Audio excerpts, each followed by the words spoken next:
অপিনিহিতি এবং অভিশ্রুতি কি? আমরা এটিকে 1 মিনিটে বোঝার চেষ্টা করব।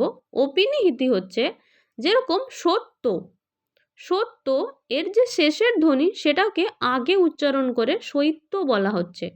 বা যেরকম সাধু, ধয় হ্রস্বউকার আছে, এই হ্রস্বউকারটা যদি ধয়ের আগে উচ্চারণ হয় মানে সাউদ, তাকে বলা হবে অপিনিহিতি, মানে আগে আগে যখন ধ্বনিটা উচ্চারণ হচ্ছে।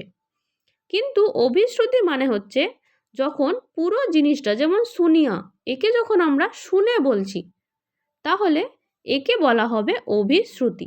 আমরা একটা ছোট উদাহরণ নিলাম, বলিয়া থেকে দেখুন লয় হস্যই ছিল, সেই হস্যইটা আগে এলো বইল্লা, এবং বইল্লা থেকে হচ্ছে আরও লোপ পেয়ে সেটা হচ্ছে বলে।